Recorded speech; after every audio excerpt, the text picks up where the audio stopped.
Wow, so all hell was breaking loose in the Senate, which barely passed the disastrous budget bill reconciliation package.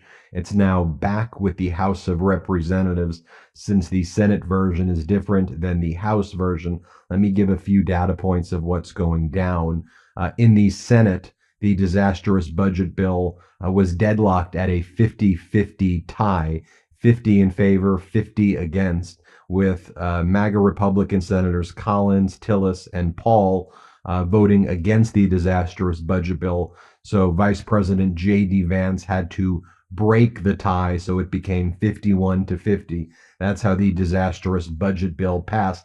MAGA Republican senator from Alaska, who pretends not to be a MAGA Republican senator, but pretends to be a moderate, Lisa Murkowski, voted in favor of the disastrous budget bill. She could have killed the budget bill, but get this, Murkowski told reporters after she voted for the disastrous budget bill that she didn't like what she voted for. She wants the House of Representatives to send the disastrous budget bill back to the Senate with changes to continue work. So she voted for something she didn't like, and now she says she wants the House to bail her out. And remember my reporting on what the House said. Lots of members of the House said they didn't like the budget bill that they voted on and wanted the Senate to bail them out. The Senate made it worse, cut more Medicaid, added more to our national debt, and now they want to be bailed out by the House, as Donald Trump is out there saying, don't worry, I'm not touching your Medicaid, no tax on Social Security, which is not even in the freaking bill. Direct quote from Lisa Murkowski, quote, "My hope is that the House is going to look at this and recognize that we're not there yet." A point that really doesn't matter to me of any moment, because I care about the 15 million people who are going to lose their Medicaid, people who are going to lose Medicare, people who are going to lose supplemental nutrition assistance programs and other things. The bill is no longer being officially called Big Beautiful Bill, which is a stupid name also for it, because Chuck Schumer struck the name, and the name got removed. But you know, at the end of the day, I care less what it's a stupid name no matter what. This is a murder bill that is killing Americans. Now, Ralph Norman, MAGA Republican Congress member from South Carolina, is telling reporters that based on what he knows about the Senate bill, it is a non-starter and he will vote against it. He's on the Rules Committee, which is meeting now. We'll see what he does. This is the shtick that the MAGA Republicans always do, where they claim they're going to vote against it, and then they end up voting for it when Donald Trump calls them up and is like, I'm going to primary you. I'm going to make sure you don't win election. Like, all right, Daddy Trump, do whatever we want, Daddy Trump. It's so stupid. Lisa Desjardins writes, Norman told me repeatedly that the House needs time to read the bill. Going the way it's going, I don't see how we pass it this Friday, Norman told the reporter. I don't know why we would rush this. Well, you're going to rush it because your cult leader, your dear leader, Donald Trump, is telling you to rush it because he wants it passed before July 4th. The less people discuss the terms, the easier it is to pass, apparently, because then all of the disastrous provisions won't be analyzed or discussed. MAGA Republican, MAGA Mike Johnson, the Speaker of the House, says the following. The House will work quickly to pass the One Big Beautiful Bill that enacts Trump's full America First agenda by the 4th of July. The American people gave us a clear mandate, and after 4 years of Democrat failure, we intend to deliver without delay. Explain to me the failure where we had record job growth, record low unemployment. America was leading the world in GDP. Yes, inflation was up, but it was hitting 2%. It was going down with actual affirmative steps taken by Democrats and Biden, like the Inflation Reduction Act. We had stable fiscal policy. Interest rates were being cut. The reason inflation was up because Donald Trump did the disastrous budget bill, a small version of it, his first time in office, and then he printed money recklessly during COVID when he gave handouts to all of his buddies, and that caused $8 trillion to be added to our debt. That's what happened. And then that caused inflation. Then it had to be dealt with. And now they're going to cause they're already caused a significant inflation. It's up to 2% core inflation in May. And here's what's going down now. Folks, if you are a loved one or turning 65 soon, you need to hear how much my Medicare partner, Chapter, is saving people thousands of dollars. Unfortunately, the Medicare system is a mess. You have thousands of plans available with different coverages and costs. And then you have endless scams and corrupt companies trying to steer people toward plans that make them more money, even if those plans don't cover basic needs or prescriptions. The result, everyday Americans, parents and grandparents get stuck in the wrong plans, paying more and getting less. That's why I'm relieved I found Chapter for my family and for you. Now, I've taken the time to understand this industry, and I've read the stories.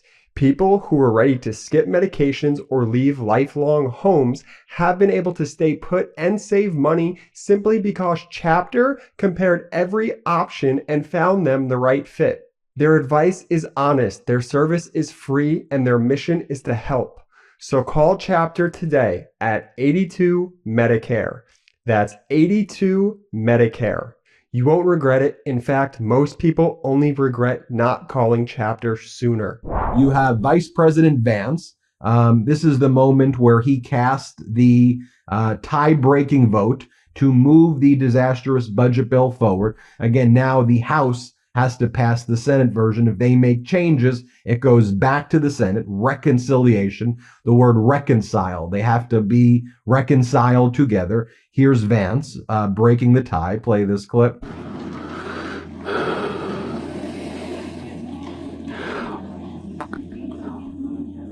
On this vote, the yeas are 50, the nays are 50. The Senate being evenly divided, the Vice President votes in the affirmative. The bill as amended is passed.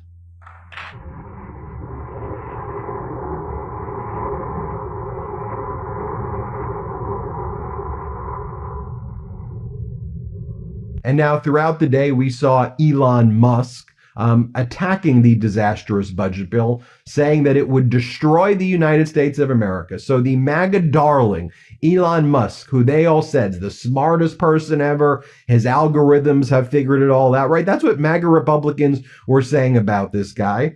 Here's what Elon Musk posts. It's a picture of Pinocchio that says liar. Anyone who campaigned on the promise of reducing spending, but continues to vote on the biggest debt ceiling increase in history, will see their face on this poster in the primary next year. And the poster is Pinocchio. It says liar, voted to increase America's debt by $5 trillion. Musk then writes, every member of Congress who campaigned on reducing government spending and then immediately voted for the biggest debt increase in history should hang their head in shame, and they will lose their primary next year if it is the last thing on earth that I do. Then Justin Amash writes, please support Thomas Massie, MAGA Republican. The establishment is working to primary him because he's a genuine fiscal conservative and opposes the big bloated scam. Musk then says, I will. And then Trump responds, new poll. I don't know which poll this is. Anybody I endorse beats Thomas Massie of Kentucky by 25 points. Get ready. Massie is a very bad guy because he's one of the MAGA Republicans who doesn't support the disastrous budget bill.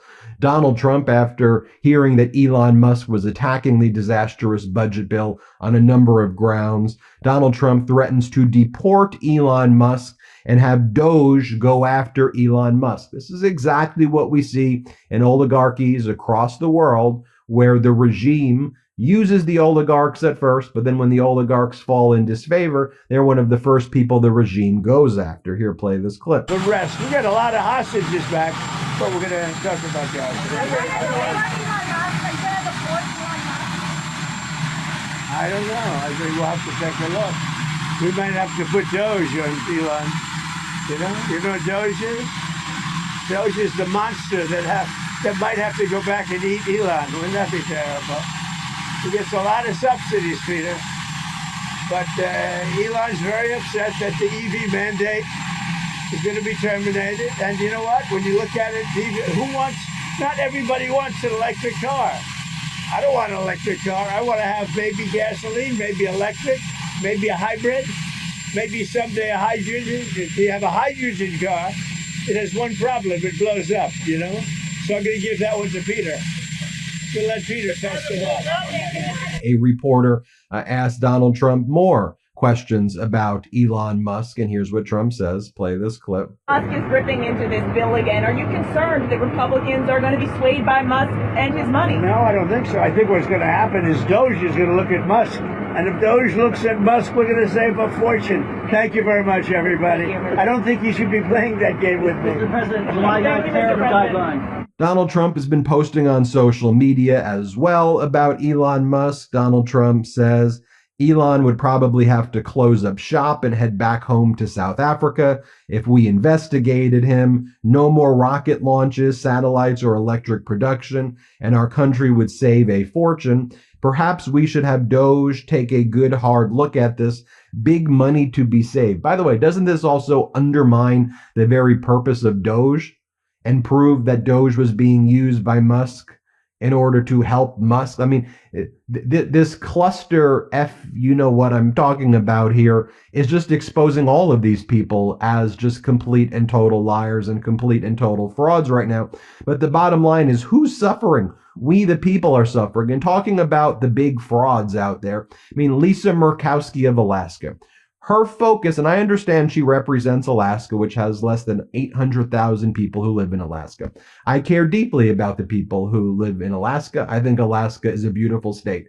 But I think if you spoke to a lot of people in Alaska and said, hey, you may have some of your supplemental nutrition assistance saved and you may get health care, but you are going to do that at the expense of having Americans get killed in other states because they're going to lose Medicaid because they're trying to figure out special Alaska carve-outs to get Lisa Murkowski's vote. So you may survive, but your survival is at the death of other Americans. Go and ask Alaskans. I think, and I may be naive, that the people of Alaska would not want to see others die. They'd want to see them get the health care and the SNAP and other essential services, and other Americans get essential services. Why are we pitting Americans against Americans? That's Trump's tactic. And here it's Alaska over blue states. That's how they see things right here.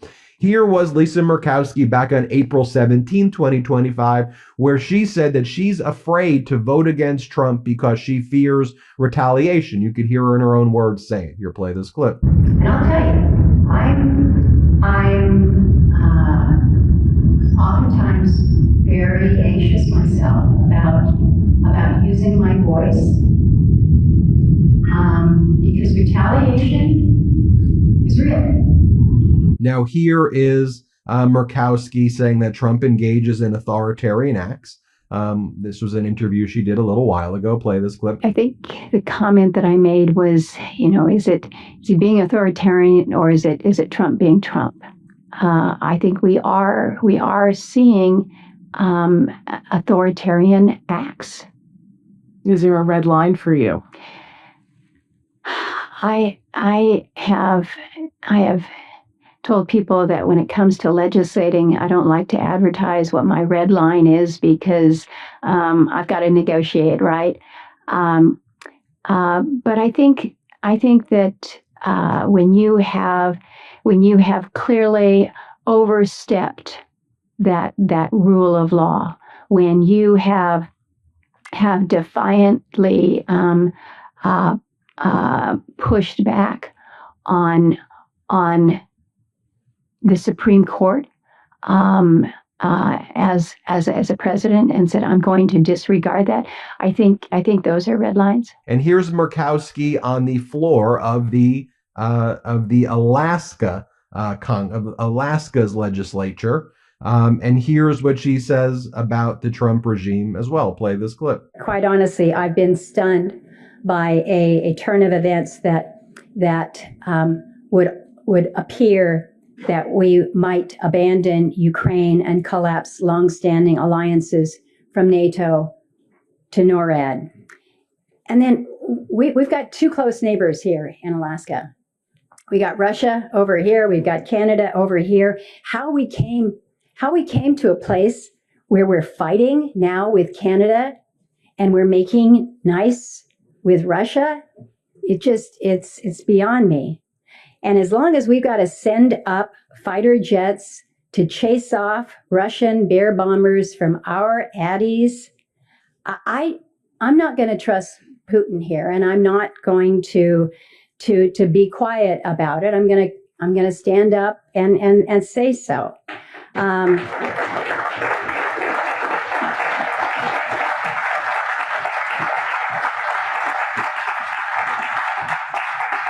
Thank you.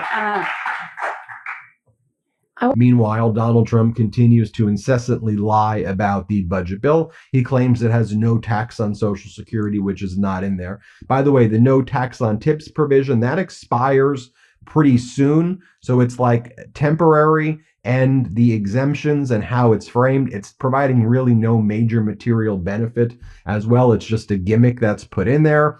And the fact that someone who's likely earning their living based on tips, they're going to get screwed by probably losing their health care, and they're going to get screwed through the other aspects of this, and they'll get screwed vis-a-vis the billionaires who are going to be the ones getting billions of dollars in benefits as a result of this disastrous budget bill. But here Donald Trump is just lying and saying, no, this bill doesn't even talk about Medicaid at all. Nothing about it, when it absolutely does. He is a liar about every single thing. Here, play the clip. Are there concerns about the Medicaid, though, cuts, though? No, we're not going to be playing with Medicaid. Only waste, fraud, and abuse. Americans could lose yeah, their the coverage. Democrats have it wrong.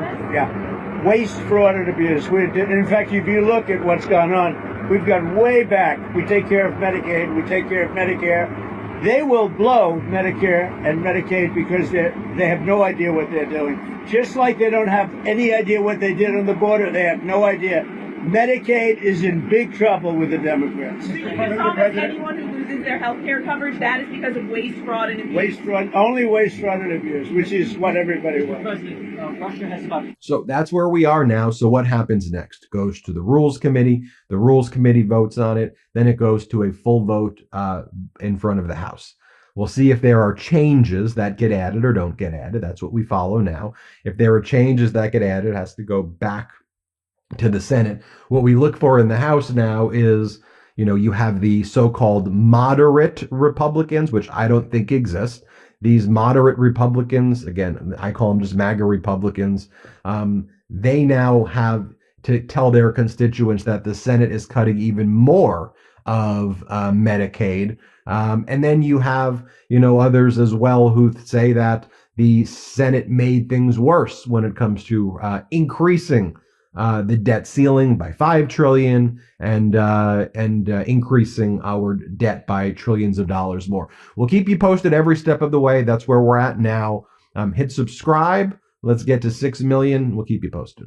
Can't get enough Midas? Check out the Midas Plus Substack for ad-free articles, reports, podcasts, daily recaps from Ron Filipkowski, and more. Sign up for free now at MidasPlus.com.